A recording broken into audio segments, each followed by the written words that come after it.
It is 3 days before my 19th birthday. It's actually the 1 year anniversary of this vanity project to a hairstyle, and about 4 months in, we've finally got an active football player. Who better than the captain of Scotland's oldest professional football club, Queen's Park and Cambuslangs, very own Dom Thomas. Now, Dom, we last met, as we just said, after a fairly significant game of football here in Glasgow in the division above Queen's Park. I'll let everybody figure that one out for themselves. You did say about how delighted you were that the season was just done. It was a long one for you, I imagine. What was the first thing that came to mind as soon as the full-time whistle went against Airdrie a few weeks ago, mate? To be totally honest, I think it was just relief. When it comes to that nitty-gritty bit of the season, where you just need points on the board and ultimately survive in the league. You obviously see what happens if you're in the playoffs, as you've seen with Inverness. It's no easy. Go to places like Montrose, it's very hard. So for me, I was just delighted that Queen's Park can retain their championship status and ultimately kick on next season, which I'm very confident we will do. This is your first full season as captain as well, isn't it? How did that one come about? That's something supporters would like to know. Yeah, so that itself, it's a massive honour to captain any club, but as you say, it's kind of, they do it at Queen's Park, that wee bit extra special, and the main thing is it's a great group of boys that you're captaining, so for that I take great pride and honour in that. And how it came about really was a strange one. So when Robin Veldman came in at the start of the season, we obviously never had a captain as Simon Murray and Lico Day had moved on, so during the kind of group stages of the League Cup, we had trialled a few different players that had wore the armband in different games. And then before the first league game of the season up at Inverness, we asked all the players to vote, just write their name on a bit of paper and put forward who they would want as captain. And then I think it was the night before the game, he just kind of had done a speech about the season ahead, and he says that I was going to be the captain, and it was a massive shock. As to be honest, I didn't think I was in the running, as I hadn't worn the armband in any of the League Cup games. But I think the thing is that he says, and the way I probably think it was, is I go about my business trying to help people, younger players, even the older players, and I think I really got on with everybody in the dressing room and in the club. So I think it's a good balance. The young boys can come to me, speak to the older boys, the middle group, everybody. So I think that's maybe what he's seen, and I think it helps. See if you're performing on the park and in training and kind of setting standards.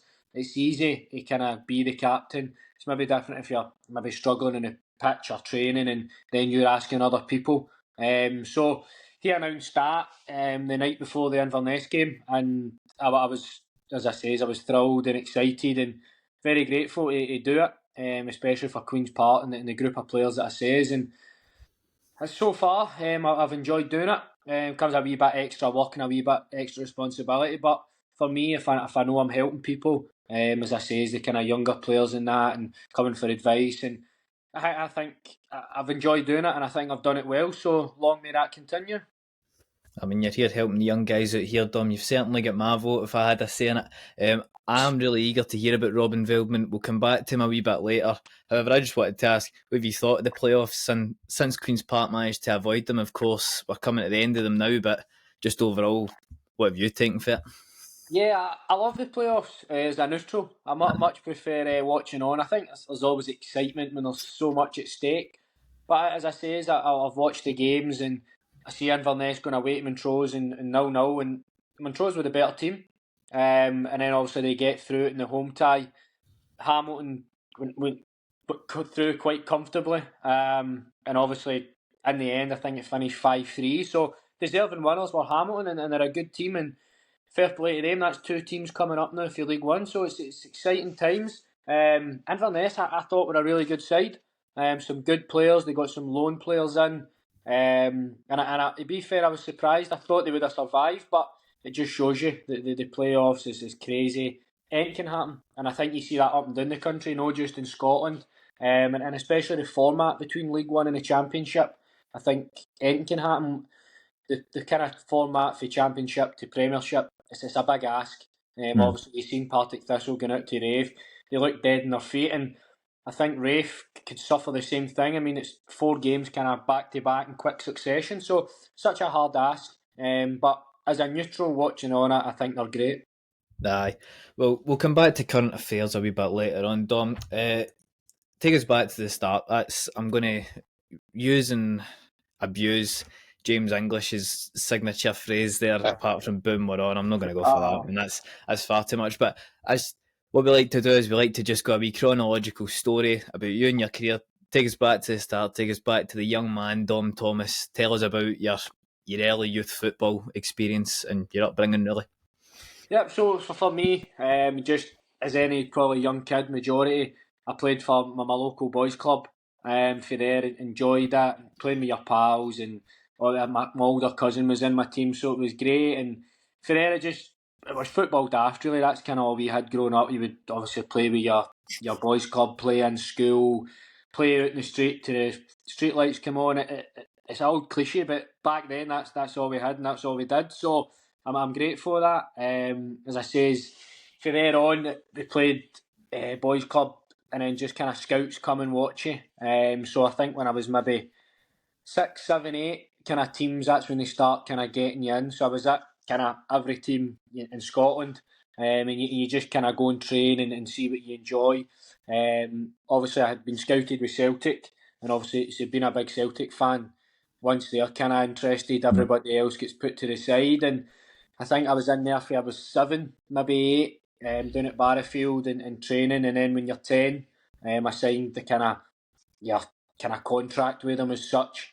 So I was there for I was 10 to 14, and I still say that I think they were the best days of my life. We had a coach called Martin Miller who kind of took you from 10 to about 13, and he was one of the best coaches I've came across. Just how he was and how he made you feel. He was a great person and a great coach. And I still see him regularly, so that's always kind of special to see him. He was actually at one of the Queen's Park games recently, and I got a chat with him, so that was good.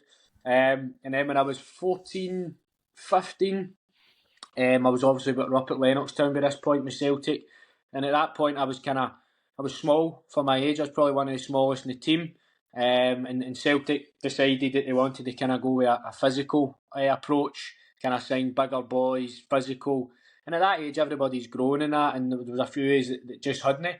Ironically, the ones that kind of hadn't grown and developed at that stage are the ones that are now still playing. So I think Celtic maybe got that one wrong. And for then, credit to my dad, he took me out and just said that we have to go and play football. You need to enjoy it. If you're not playing football, there's no point. And to be fair to Celtic, they kind of said that we want you to stay and we see potential in our future and all that. But credit to my dad, he kind of stood strong and said, listen, he's 14, he needs to be playing football, he needs to be enjoying it. He's not enjoying it at the side of the pitch. And we left Celtic, and then within kind of that night, I think it was, with a few teams kind of on the phone. I remember, I think it was Motherwell, Hibs, St Mirren, were kind of wanting me to go there. And I chose Motherwell. It was obviously close, being for Cambuslang. It was 10-15 minutes up the road, and Motherwell were famous for having a kind of good youth setup and producing players. So we went along to Motherwell, and it was Gordon Young who was the head of youth at the time. And he took me in and quickly settled in there, loved it. Very different for Celtic. You kind of don't realise what you've got when you're at kind of big clubs like Celtic. You get everything on a plate. You get the best of training gear, best of pitches, facilities. Then you go to Motherwell, but it's a very kind of community club, and I love my time there. So that was when I was 14, I would say. So I done kind of 2 years in the youth academy, and then when I was maybe about 15 and a half, just due to turn 16, Gordon Young, I'm always grateful for this, he kind of spoke to my school and took me in full time before I was kind of meant to go in. So I was going in there 2-3 days a week, just getting a taste for the full time environment, and that really drove me on. Once I got a taste for it, in and about the kind of, it was the under-19s team and the first team. You're doing the jobs, washing boots, cleaning dressing rooms. I got a real taste for it, and I think that's when I really pushed on and thought that this is what I want to do. Obviously, no cleaning out bogging changing rooms and cleaning mud off boots, but for me, I loved every part of it, and I think it really brought me on as a player, training me obviously older boys and who were basically men, and getting involved with that. And Then when I obviously turned 16, I signed my first professional contract with Motherwell. Again, that was Gordon Young, and I'll always be grateful for him for giving me that chance. And went into Motherwell as kind of doing a kind of apprenticeship as a full-time footballer, and I loved it. As I say, you do all the jobs, and when you're a young boy, you need to just muck in, and sometimes you don't get treated the best, but it's the best grounding you'll get. You're in about the first team. If the ball's only pumped up perfectly, you get it. The boots are dirty, you get it. Dressing rooms, and I love that. And it's quite sad now, you don't see much of that in youth football and full-time football now. It's a different game. The youth team kind of gets a wee bit pampered, I would say, compared to when we were in. As I say, we had 5-6 pair of boots to do it in the freezing cold, scraping mud off, cleaning the stands, cleaning the dressing rooms, making sure everything was perfect for the first team. And again, at the time, it was hard doing it. You were in sometimes for 8 o'clock to 5, but I loved it. And I think it gives you that grounding that you really need in football, and you appreciate when you do make your break into the first team, you appreciate it even more being there. And Motherwell was no better club for that. And then obviously I was about 16 and a half, so I'd done maybe 6 months of that. I was still well involved with the kind of, it was reserves or under 20s, sorry. So I was really involved playing with them every week. But then it was Stuart McCall and Kenny Black. They really gave him a chance, and I started training with the first team. I must have been kind of doing well in the under 20s training and in the games. I was enjoying that, I was playing well, so they gave me a chance, and I just trained with the first team for a few months, in and out here between the two kind of under 20s and first team, and then started getting on the squads, and then I was a spare man, so you weren't making the bench, and then time kept working away, kept working hard, and finally got on the bench, and then I was on the bench for a while, working hard to get an appearance, and then eventually I think I was away to St Mirren. I'm sure it was about Christmas time. Yes, you're right. Done my homework. I think it might even have been, was it Christmas Eve or Boxing Day, one of the games. And by this point we'd changed manager. I think it was Ian Barraclough had come in, and Kenny Black was the assistant who had gone well with. He was obviously Stuart McCall's, and I think we were 1-0 up, and just turned her into the bench and says, "Listen, Dom, get ready, you're going on." And I was buzzing. It's everything you've worked for you were 3-4-year-old, just enjoying football, and then working hard to become. And then I always dreamed of just playing one professional game as a football player, and now I think I'm nearing 300. So for that, I'll always be grateful. But I'll always remember that first kind of game I got, getting on against St Mirren, and we obviously got the win that day, so it was brilliant. And then from there, just kind of kept getting more minutes, playing, getting it, and then obviously your first start, which is a great feeling as well. Signed a long-term contract at Motherwell, and then kind of change a manager. Things don't work out in football. I went on loan. I went on loan to Queen of the South, which was great. They were a great club, and I played probably about 6 months there, just playing every week, getting a real taste for it. And again, that was all part of my development as a young player. I think I was maybe 18 at this point. So to be getting regular first team football at that age was great, and a championship team, it was really good, and played with some great players there, and learned a lot from them. And then I think I came back on loan actually for Queen of the South, and Kilmarnock were interested in signing me. From Motherwell, it was Lee McCulloch, and I ended up signing down there for initially. I think it was the first 3 years was my first contract, and I loved it. That was obviously playing in the Premiership, straight in week out.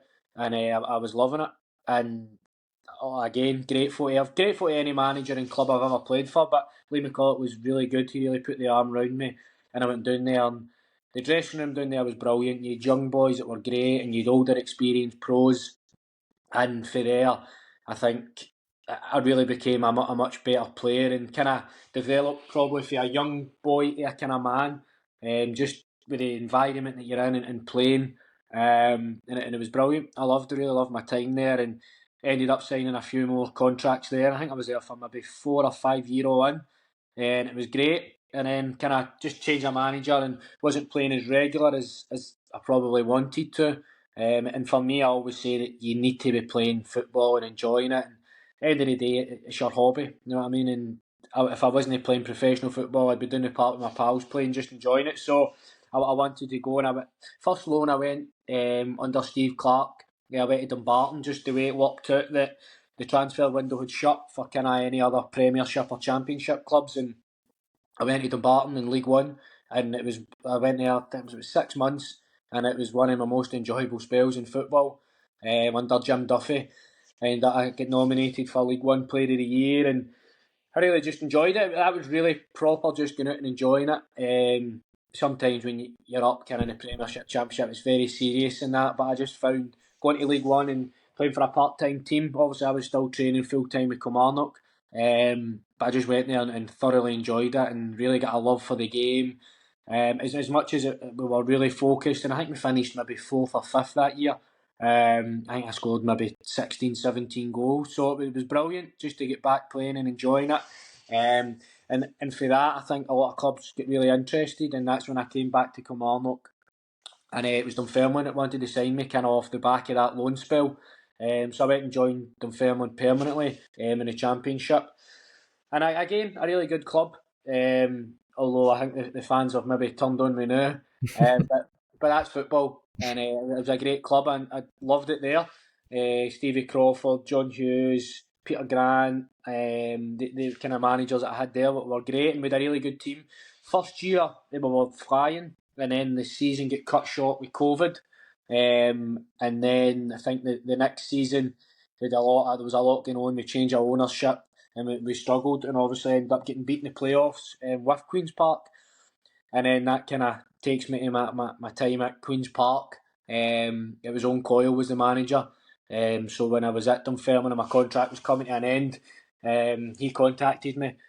And I think when Owen Coyle kind of speaks, you listen. He's one of the guys, he's so enthusiastic, loving, and ultimately a really, really good person. And I think you can just tell when somebody's really interested in you, and moving there is one of the best things I've done. As I say, he's been for Cambuslang. Hampden's 10 minutes down the road. It's a great club, massive project that's going on. It's exciting times, as I say, I really love it. Queen's Park, everything for me kind of ties in, and then being there, we obviously missed out so close and going to the Premiership last year.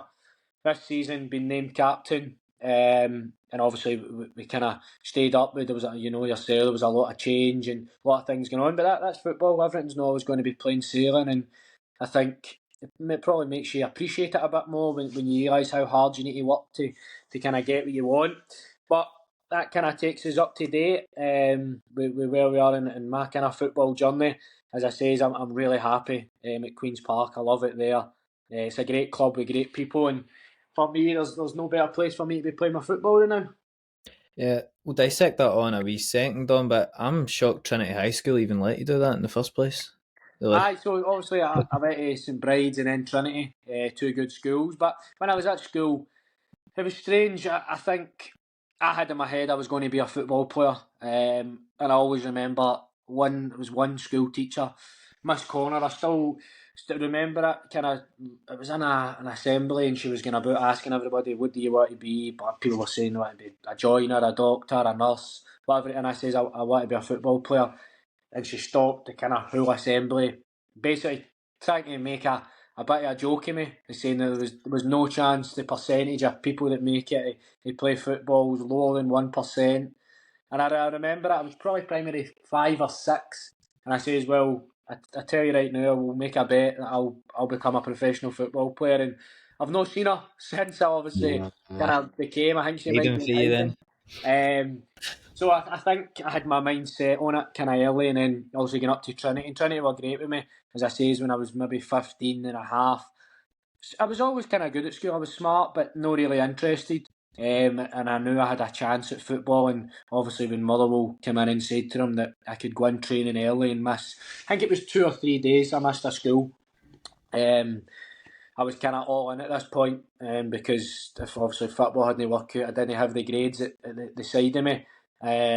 So I was all in or nothing at this point, and I'm just glad that it's paid off.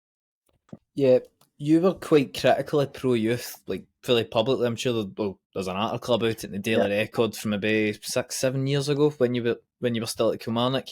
I'll let you outline it all, but having now been there and done that, you're 28, am I right in saying? Yep, getting on. And in your prime. I'm sure the best is still yet to come. Has your perception now changed that you've been in loads of different environments, or have you just built on your viewpoint that youth football needs a bit of reform? Well, as I say, I kind of touched on my early days at Celtic were one of the best kind of times of my life, and I learned things that I still do today and still do on the pitch. So on that side of it, when I went to Celtic, you're getting the best coaching, your best coaches, facilities are great. I just think when you get maybe to that 13, 14, 15 stage, you lose so many players, and I think it's just because the coaching becomes more of you need to win the games, you need to do this, rather than looking out for the individual and the person. And the problem is in Scotland, you see it yourself, we don't play probably the way that, or the way I think football should be played. And players are coached this, and I think when you've got a kind of exciting player and somebody that gets you the edge of your seat, it's a bit different. I feel that gets coached out of them in Scotland. Kind of your flair players, all this kind of stuff. I think, and ultimately, and I know you need to work hard, and all that stuff comes first, which I've learned over my kind of years of playing football. But I think when you've got an exciting talent, you need to push them on. They're different. You see them when these kind of European players, and they're brilliant, and they seem to produce them in abundance, whereas we produce maybe one every now and again. I just think it gets coached out them with the style of kind of Scottish play. And don't get me wrong, I think it is slightly changing, but not enough. And the thing with pro youth as well, I think parenting is a big thing that's a problem. The parents are putting so much pressure on kids to go and do it and live at 10, 11, 12, live like professional football players. And I was lucky. My mum and dad were great with me, and I had an older brother who'd been through it all before he came through at Aberdeen. So I was lucky that they'd kind of experienced and learned kind of from him. And I just see young kids now that are kind of not being forced into football, but they're really like pushed and driven, and you can see the kids on the kind of doing it off their own back, which is sad to see. And ultimately, obviously, I've got a wee boy now. He's nearly 3. I just want him to enjoy it as much as you do want him to work hard and learn. But you've got to have that freedom and enjoyment, because if that's not there, I just don't see the point in playing football. But getting back to the kind of pro youth setup, some are different for others, obviously. And the one thing that I didn't get was kind of they try to make the kids like robots. They must play this way and do this and play this pass and do this cross. When it's totally different when you're on the pitch, you don't know what's going to happen. You can't say that the defender's going to be here, this cross is going to go there, this pass is going to go here. You just need to let the kids go and express themselves. And I think that comes with enjoyment. Again, who knows right or wrong if they work or they. I just think you look at the kind of European clubs and European players, they're producing much better players and much more of them. So I've been saying, I don't know if it will ever change in Scotland. I think it's slightly getting better, but who knows? We'll need to wait and see the next 10, 15, 20 years, see how it goes. I'm really hoping the SFL listening. I mean, I need my viewers, I need my listeners, but I really hope now, just on a real personal level there.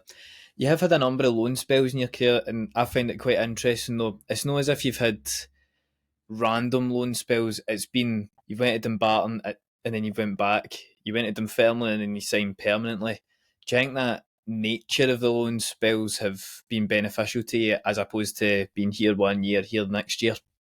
Yeah, well, with the loan spells, I think they're do or die. I think when you go on loan, especially, so I went on loan from Motherwell in the Premiership to Queen of the South in the Championship. Ultimately, if you don't smash that when you go on loan, you're done at Motherwell, because they'll just say, well, you went to Queen of the South in the Championship and struggled. There's no place for you here. The difference was I went, get the head down, worked hard, and ultimately performed. And that gives you a right good bit of ammunition when you go back to your club and go, well, I've been on loan, I've done it there, I'm ready for a chance here. And that's how it worked for me. Obviously, and then Queen of the South wanted me back, Motherwell wanted me to stay. So you're in a good position where obviously you can say to Motherwell, well, if I'm staying here, I want game time, I want to be playing. And then Queen of the South are saying, come back here, and it works both. You'll play every week and it helps us.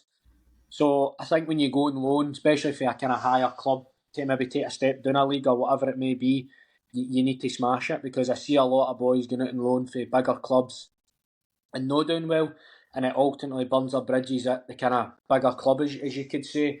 And then Dumbarton was obviously, when I went loan there, as I said earlier, it was just because the way the loan window shuts in the Premiership and the Championship, it's 2 weeks earlier than League One and League Two. So when kind of Steve Clarke wanted me to stay until he was kind of sorted with his squad, which is fair enough from a manager's point of view. And then when he says I could go on loan, it was only the League One window open. But it was a blessing in disguise, because I loved that time at Dumbarton, and I really enjoyed my football. And again, it probably put me kind of on the shop window where teams were going, well, he's been there and he's scored 17 goals in maybe half a season. He looks really good.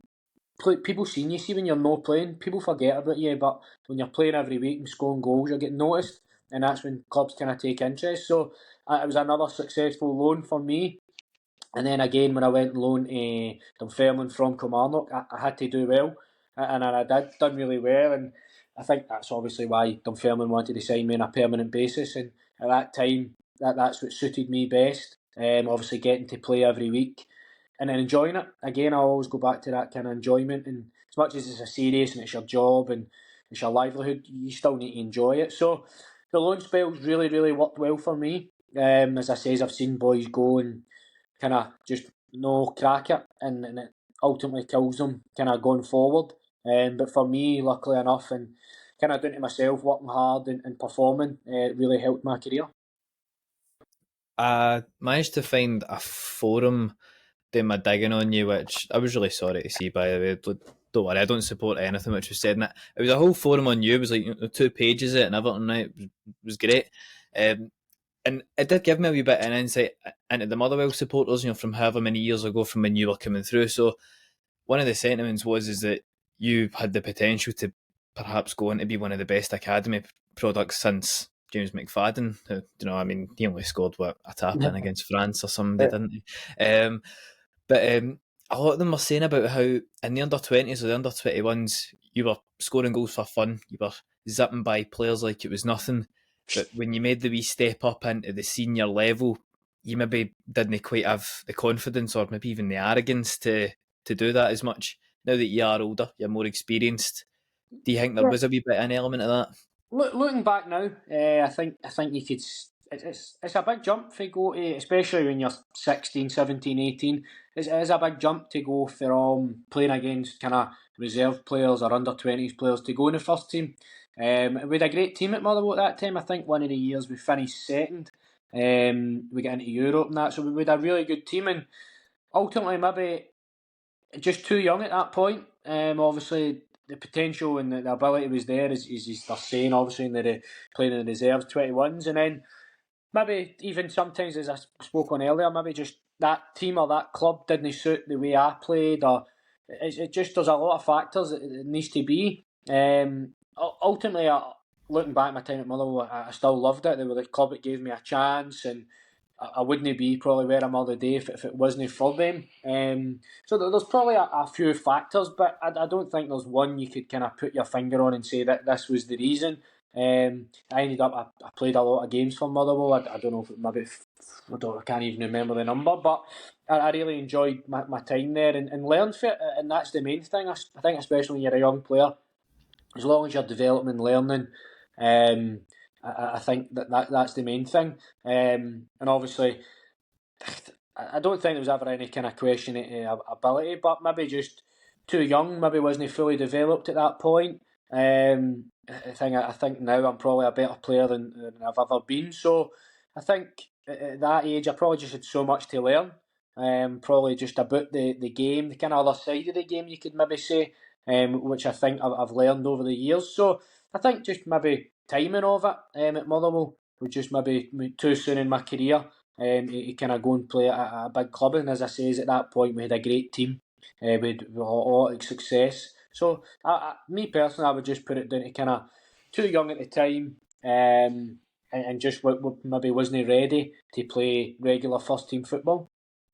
Yeah, you spoke about 2 of your managers at Kelly then, one being Lee McCulloch, of course, icon at Rangers, and the other being the national team manager himself, Steve Clarke.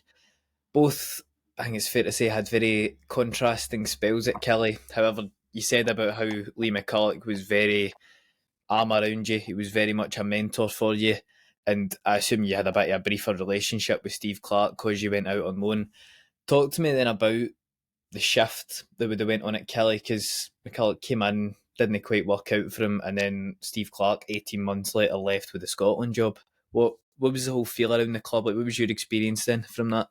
Yeah, so it's just kind of say two completely different managers. And for me, Lee McCulloch was brilliant. I was a young boy when I went there, and he really put the arm around me and made me feel 10 feet tall. And again, a really, really good guy, and just maybe unfortunate at that time, and maybe the players that we had then, we obviously didn't go and fulfil what we wanted to do.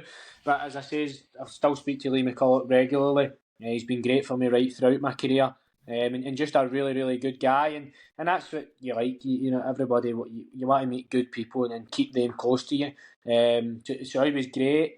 Obviously, just the results in the pitch just weren't there, and for whatever reason, again, football's a weird game. You just can't work it out. There's probably no right answer.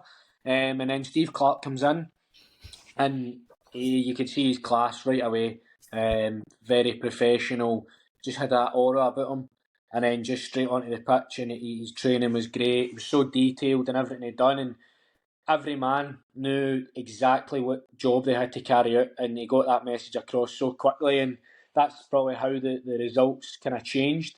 You knew to a T what you were to carry out when you were on that pitch for him. He had the respect, and he made some good signings as well, which always help. And he was very private, kept his cell, but just gained so much respect. And I think when you're getting the results as well, that's what get the obviously the respect that you need. But he was really, really top class. You could see he's worked at massive clubs down south, and again, he was great with me, and me and him got on really well, and just probably know as much game time as I would have liked. Again, maybe different styles. I play. There could be so many, but again, I really, that's when I really learned the kind of the other side of the game, you could say, just with him. And then it was brilliant the way he kind of coached it into you, him and his assistant Alec Dyer, and I really became really super fit and understanding kind of all the roles of the game, not just as a winger or a midfielder, kind of understanding the full game. And he was great for me. I learned probably more of him than kind of any other manager so far. As I said, he was so detailed and organised, and it was great to work under, and I really learned a lot under him. So I'll always be grateful to him. And again, really nice guy. Anytime I've seen him, I've spoke to him, and he's always asking. So it's always nice, and it's great to see him going and doing one of the most probably prestigious jobs kind of in the country to manage our national side. So I wish him all the best, and hopefully he can get us a wee turn in the summer. Absolutely, absolutely. You've filled me with a lot of belief now, Dom. I always have been a Steve Clarke man. You know, I've said fuck that to anybody who gives it that he always looks grumpy on the side. I don't care as long as he gets results. But well, he's going to need to start getting results because we've not won in nearly about a year at this rate. But I do have to ask about the Welsh invasion of Ayrshire, if you know what I mean. That fateful tie against Connacht's Quay. You were involved in that. It was strange. So obviously we drew them away in Wales, but they had to play at a different stadium or something. So we went down. I think we won the first leg 2-1, but it was a horrible game. Just what could only probably the closest to see if you get an Arbroath away when they were at their peak. That's the only way I could kind of describe them. They weren't easy on the eye. They were just big, physical, boomed it. So we got the 2-1 victory. I started that game down there. So again, to get the chance to play in a European level was massive for me. And obviously we got the 2-1 win away from home. So we're thinking, right, we've kind of got over the worst of it.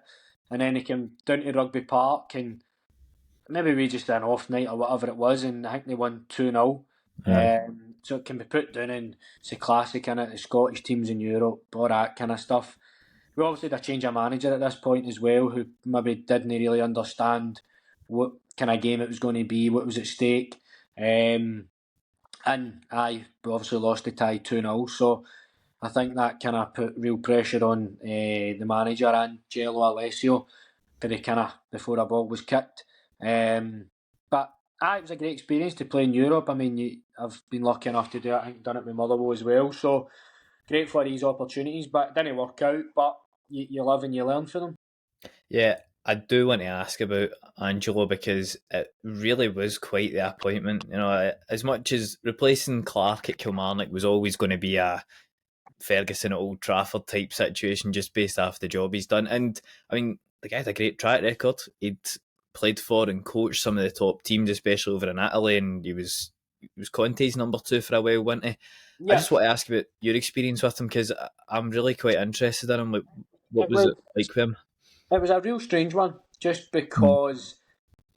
First of all, you've got somebody coming into Scottish football who doesn't know the slightest thing about it, because Scottish football, say what you want about it, I love it personally, but it's so unique. There'll be nowhere in the world that will be like Scottish football. At all, the Premiership, Championship, League One, you've obviously got the rivalry, the kind of Glasgow derby. So nobody understands it unless you're kind of involved in it. So you bring in somebody doesn't have a clue. They've no reason to have a clue either.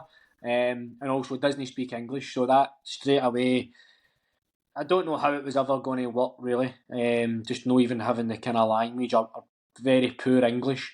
I think they've also just looked at his CV as you spoke about there, and winning things in Europe and coaching at top teams, but it's so different. And also Steve Clarke had won things in Europe and coached at top clubs, but he's no far from Kilmarnock. I think he was brought up in Largs or something like that. So No. he knew it inside out, and he played up here. So I think that was a big problem. And to be fair, you couldn't really have a relationship with Alessio because there was just nothing kind of in common. Couldn't really have a conversation. It was never going to work, I don't think. And I think looking back now, Kilmarnock know that themselves. Although I think when we had him, we got the results on the pitch, but we had with a really good team. I think when he gets sacked, or maybe sitting fourth or fifth. Aye. But realistically, it was never going to work. So it was it was a strange time at Kilmarnock. But again, the club probably knew and done the right thing.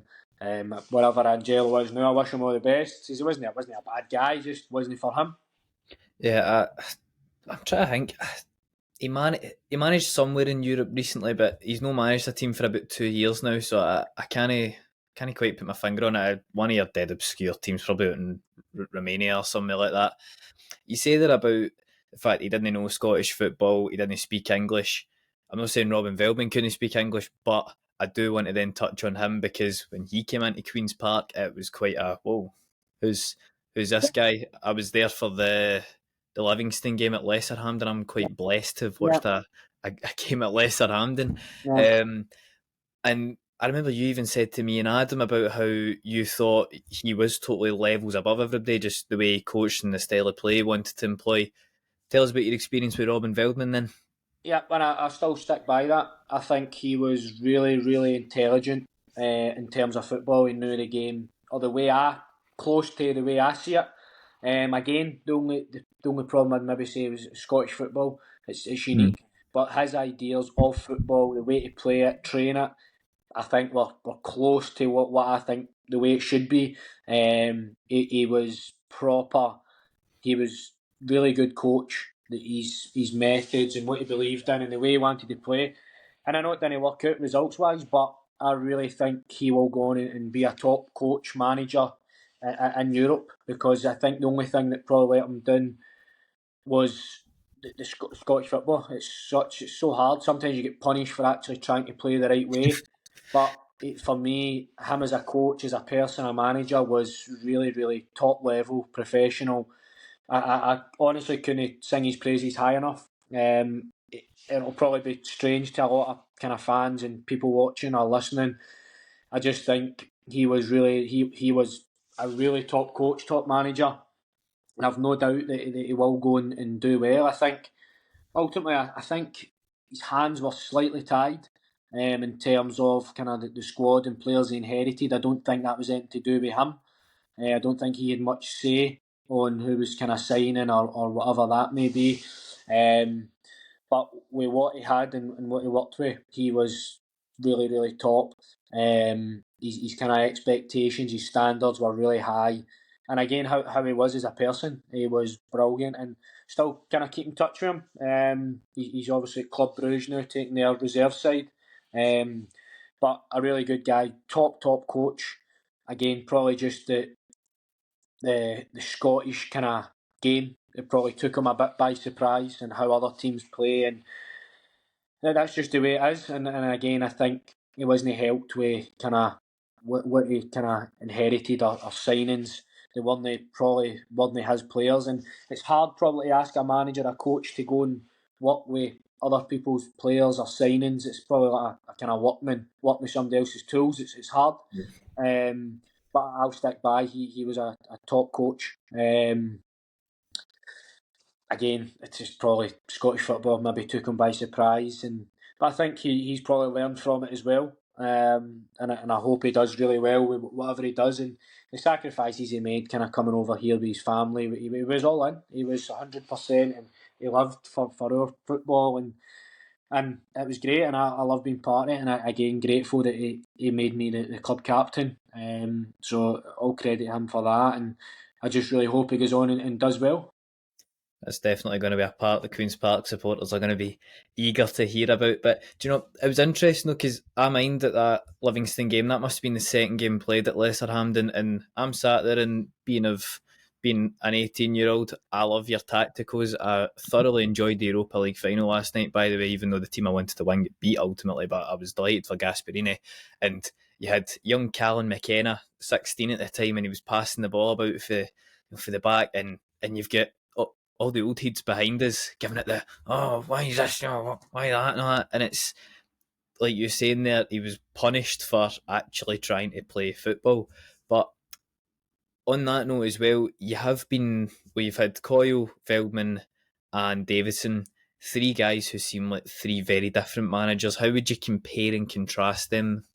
Yep, I think you're three completely different managers. You're right. Obviously, when I first signed Owen Coyle, he made you feel great. He was probably one of the best managers I've worked with everybody. He made a squad of players feel invincible, and all credit to him for how we did that season, finishing, obviously losing out in the last game and at the playoffs. It was all down to him. He was fantastic as a person, but also as a manager. He just knew what to say, what to do. Also, he had Sandy Stewart, his assistant, and then he brought in Owen Coyle Jr. And it was a brilliant balance. Obviously, Sandy was an old head with kind of modern ideas. Young Owen was obviously a modern coach who was brilliant, and it was great. Kind of he's similar ages to the players, so we could relate to him. It just had a great balance. I really loved that season under them, and I'm no surprised at the success we got that year. And it was all down to him. And then, as I say, he's obviously changed to Robin, who was totally different, but also we just spoke about how good he was, or how good I thought he was. And then we've obviously brought in Callum, who's different again. He knows the Scottish game inside out.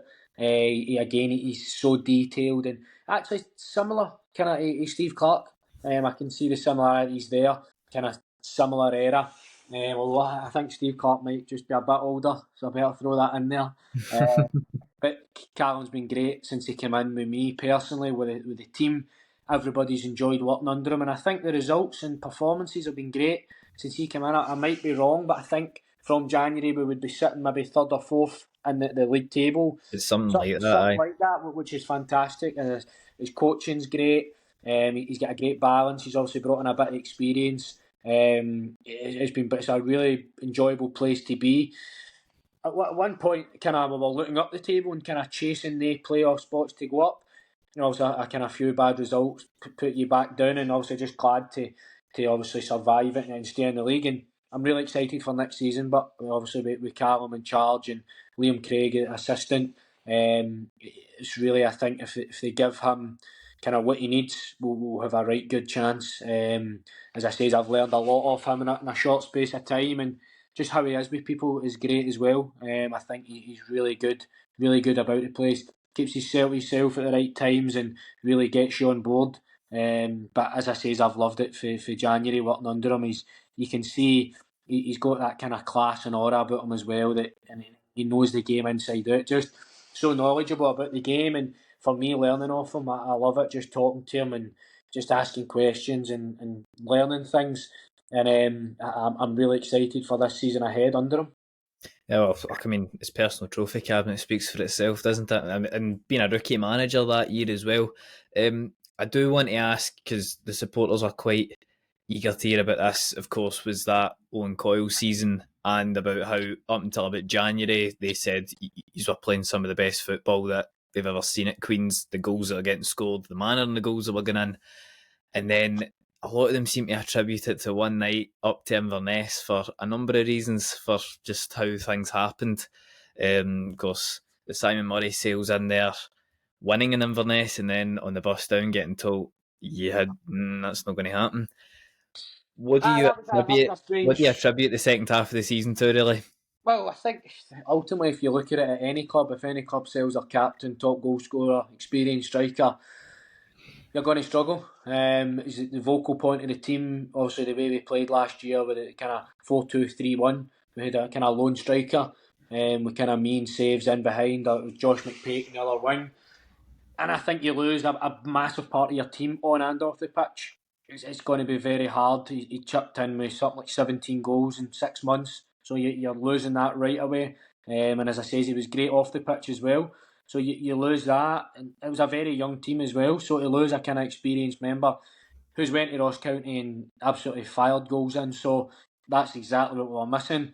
It's very hard. I think when you lose, I think with such a settled 11, kind of maybe 12 players, and when you lose a big part of them, you're asking for trouble. So I think losing Sai in that kind of last day of the window was a big factor of the kind of the next 6 months, and ultimately we still done well enough to be, we were a game away from going to the Premiership.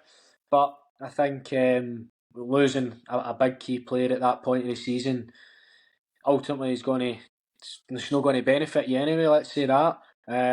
So put it down to that.